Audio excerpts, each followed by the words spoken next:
Let's start with Doug Wilson and these Christian nationalists, and we'll go from there. Here it is. It's about a minute and 45 seconds. So here's the interview with Doug Wilson. Women are the kind of people that people come out of. So you just think they're meant to have babies? That's it. They're just a vessel. No, it doesn't take any talent to simply reproduce biologically. The wife and mother, who is the chief executive of the home, is entrusted with 3 or 4 or 5 eternal souls. I'm here as a working journalist, and I'm a mom of 3. Good for you. Is that an issue for you? No, it's not automatically an issue. Josh and Amy Prince, along with their 4 kids, moved here from Washington State. Do you see Amy as your equal? Yes and no. In the sense that we're both saved by grace, we're absolutely on equal footing. But we have very different purposes, God-given. But do you see yourself as the head of the household, as the man? He is the head of our household. Yes, and I do submit to him. So like moving here I was was ultimately your decision. Yes. That's a great example. Wilson says in his vision of a Christian society, women as individuals shouldn't be able to vote. His fellow pastors, Jared Longshore and Toby Sumter, agree. In my ideal society, we would vote as households. And I would ordinarily be the one that would cast the vote, but I would cast the vote having discussed it with my household. But what if your wife doesn't want to vote for the same person as you? Right. Well, then that's a great opportunity for a good discussion. There are some who have gone so far as to say that they want the 19th Amendment repealed. I would support that. And I'd support it on the basis that the atomization that comes with our current system is not good for humans. Yeah. That stressed me out. The opening line was crazy. Crazy. And look, when I actually listened to 30 plus minutes of that interview, and I saw that particular part in context, and it didn't make it any better. Like, yeah, it was really, really bad. So this was an hour-long interview? I don't know exactly how long it is. What I found on YouTube was like 33 minutes. Okay. And it went off right as he was making his case for slavery as an acceptable institution. That's where it went off. This is important because this guy, he has these churches around the country where they are preaching this theology. He just recently started one in Washington, D.C., and the United States Secretary of Defense is a member of his church. Hegseth, whatever his name is, the guy that was on Pete Hegseth, Pete Hegseth, he's a member of his church. He reposted this interview, like celebrating his pastor. So it's important for us to know about this because this is real. He used to be fringe 2 decades ago. Yes. Even the fundamentalist Christians, the evangelicals, were like, oh, he's crazy. Now he's front and center. Mm-hmm.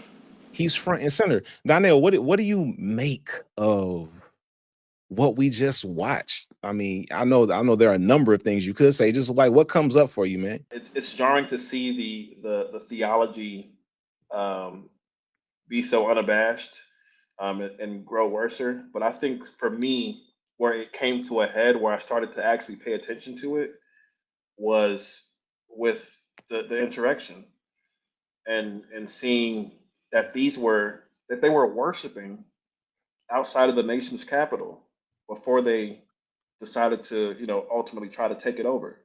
Yeah. And so, like, growing up, like, we were talking about this a little bit, offline, but the narrative of like, these aren't real Christians allowed me to kind of like ignore these people. Like, oh, these ain't real Christians. And then I go on and continue to do my thing. But meanwhile, this is a festering and growing thing that is continuing to, to show its head. And, now that Donald Trump is in office and, he's carrying out prior to 2025, as we all, talked about and, warned about,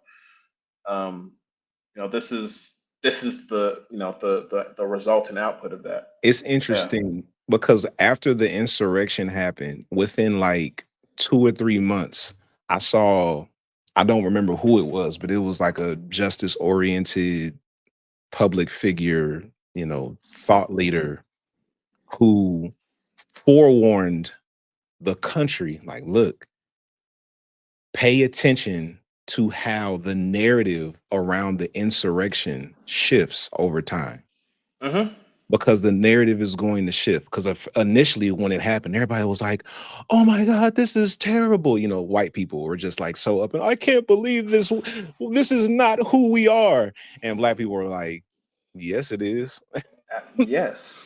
And the reason y'all don't know this is who America is because you don't learn real history. You learn American propaganda through organizations like PragerU, which is now in a partnership with the White House. So I've heard of like people from Tulsa, Oklahoma, who have never heard of Black Wall Street and the massacre that happened. Like that's local history, and they don't know about it even at home.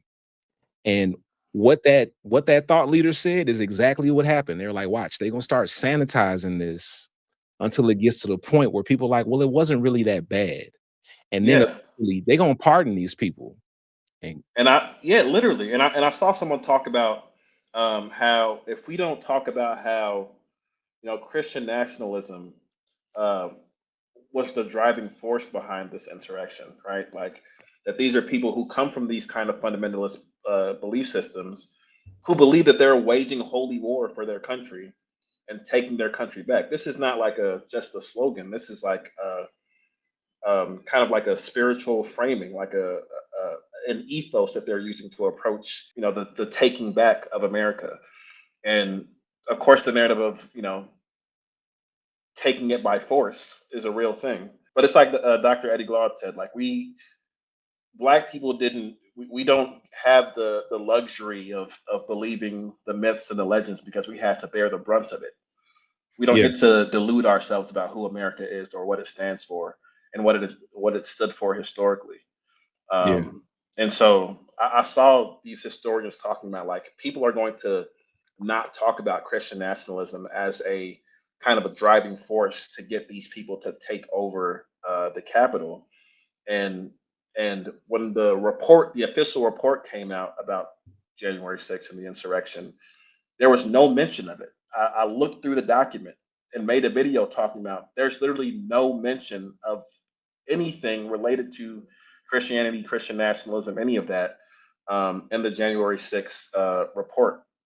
When they literally had signs out there that said like Trump is my president and Jesus is my king. Because they conflated like it was Otis Moss. Let me see if I can remember. Otis Moss III told me that his father, Otis Moss Jr., talked about how theology is such a critical component of imperialism that when these movements are coming together, there are 3 phases that they need to work out in order for it to move forward. So first, there has to be some type of economic profitability. So we got to make money off of this some kind of America, way. right? Yeah, everything's about profit. Capitalism, everything's about profit. It's a shopping mall. That's it, right? It's a big old shopping mall. First of all, can we make it economically profitable? So economic profitability, then political viability. So once we know what makes money, how can we make it viable politically? And that's what these people have been working on. I mentioned on Friday that, Trump is propped up by Christian nationalism, but he's not the first presidential candidate to be propped up by Christian nationalism. He's just the first one that got through and actually got into office, because before him, it was Newt Gingrich. And before Newt Gingrich, it was Rick Perry. These are candidates that were propped up by Christian nationalism. So you got to get economic profitability, you got to get political viability, And then the third piece that is always important is theological acceptability. Yeah. If you can make sense of this theologically, Come on. then you can move forward with it, which is why, you know, we always talk about how like MAGA is an indoctrination. It's not just a cool slogan. It's an indoctrination that ties in the theology of Christian nationalism. And I want to hear how you feel like we should respond to this, because my feeling is you can't reason with these people. You must resist them. Yeah. Like there is no, well, let's try to talk about it. Cause he was all, yeah, we could just have a conversation. We could pull out our Bibles and we can talk about it. And I'm not trying to, he said, I'm not trying to take things by force. I'm trying to do it God's way, through the sharing of the gospel. But in the same breath, in the same interview, he said that Q+ people should be prosecuted. Like he said, the death penalty would be the maximum penalty, but we could also just exile them. While saying he's not homophobic, he's not a misogynist, he's not a white nationalist. So like one thing I want us to be aware of is that these people lie. Yes. I think sometimes we've got into this place in the culture where it's inappropriate to call somebody racist if they don't self-identify as racist. Yeah. Like, so you can have all the signs of being a racist, just not self-identify as racist. So now we can't really call you that. You know what? Before you answer, I'm so glad I uploaded this, because this is a perfect example. I want y'all to watch this video, and then I want to hear what you think about how we respond to all of this. Right now, everybody talks. The worst thing you can be is a racist. You can't, and it is right now. I mean, if that's probably the number one negative. I don't think that's true. I think that maybe since he's written that show, the screw is turned. It doesn't seem to be the most negative thing at all. But we have a president who's a racist.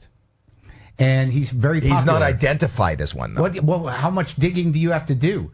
Get me on a computer. I can do it in 2 clicks. No, I know, but half the country doesn't agree with you. So it's not the biggest problem, is it?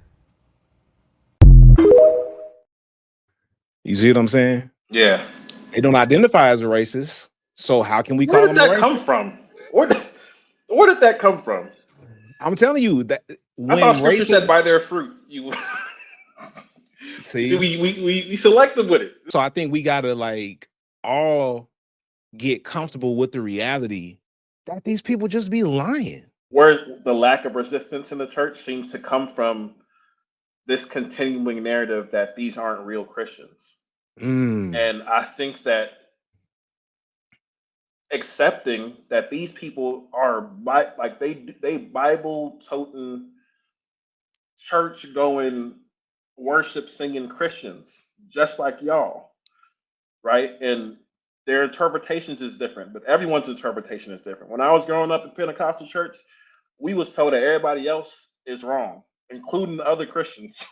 Everyone who, if you didn't baptize the right way, you're not a real Christian. If you didn't do, so I think the church needs to accept that there's a fringe movement happening within the Christian church, and it's not really friends because it's not anymore. The church was built on, just historically, the church was built on the Christian faith being weaponized to enslave, dehumanize indigenous and black folks. It's so frustrating when you've been like on your soapbox about something and it seems like nobody's taking it seriously.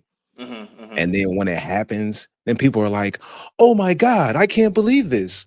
Well, if you would have listened to what I was saying instead of complaining about the fact that I said shit, you probably yeah.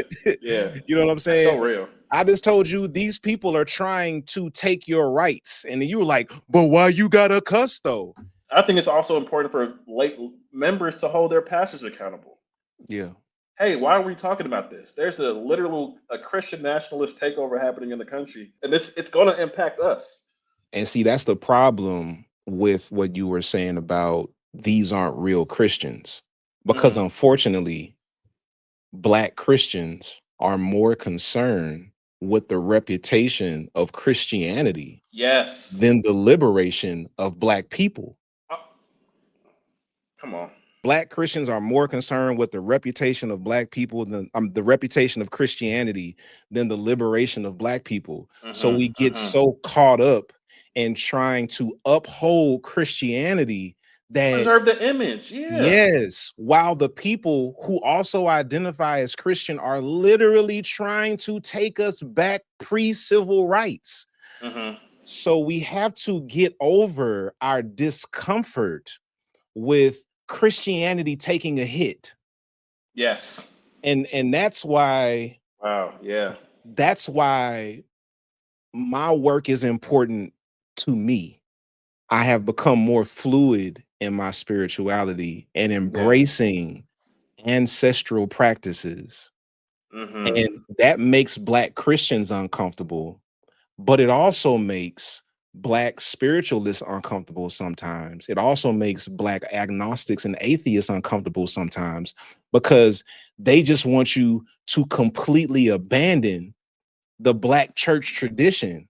And it's like, if you want me to embrace the spirituality of my ancestors, that includes the last 5 generations of Black Christians who are the reason I am who I am today. The faith of my ancestors includes this tradition. And if we spend our time just trying to get everybody just drop Christianity, you're asking people to drop their ancestral practices because our immediate ancestors, this is what carried them. So if that's not something that you want to do, that's fine. I ain't saying to anybody you got to stay connected to the Black church, but can we all make a commitment to Black liberation? Whether you're in the Black church, you're a Black atheist, a Black agnostic, a Black spiritualist, can we all come together and concentrate our energy on Black liberation together, regardless of what our spiritual beliefs are? Bro, I got people were upset leaving comments because I referenced a scripture in the documentary. Exactly. Matthew 11:5, which says, "He that has an ear, let him hear," which is just a call to understanding. Pay attention to what I'm saying. That's it. That's all I was saying. But people were like, "See, you still lost in the sauce too. You using scripture," and it's like that's what you got. And I'm assuming these are people that have seen my work and my deconstruction work, and me referencing scriptures to call in Black Christians to also hear what I have to say. Because I'm not trying to isolate them, because I want them to get free too. Yes. Even if they hold on to the faith, I don't care. Yes. I don't care about you holding on to your faith. I care about your liberation. Exactly. And we just did an episode with Sunny Day Jones earlier this year about binary thinking. And that's what that is. Like, fundamentalism is built on binary, either or, Black or white thinking. So a lot of people will get out of the church but not get the church out of them. So they will carry the fundamentalist binary thinking into their new space. So when I was in the church, I was supposed to believe that the Bible was perfect.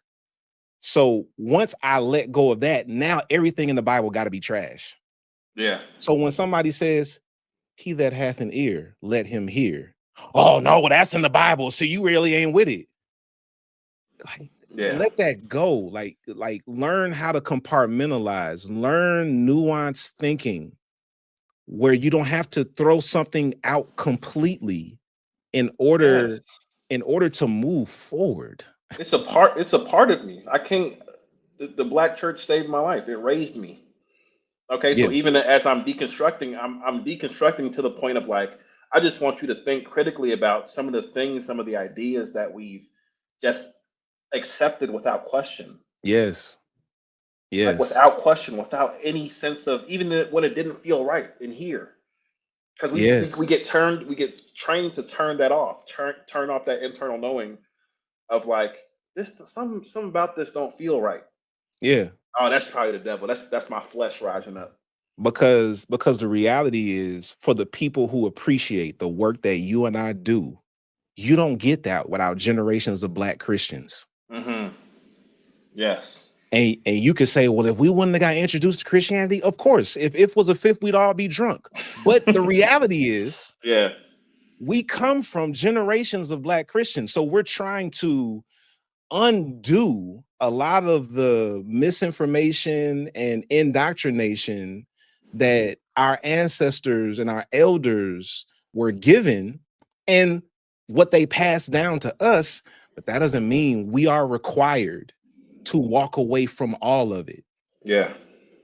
And that's what I want, people to understand across the spectrum, whether you're a Black Christian, you spiritually fluid, you're in your Yoruba, Ifa spirituality, you're agnostic, you're atheist, it doesn't matter. Can we just all commit to Black liberation? Yes, male, decolonize. That's the decolonization part. Mm-hmm. A lot of people are deconstructing and not decolonizing.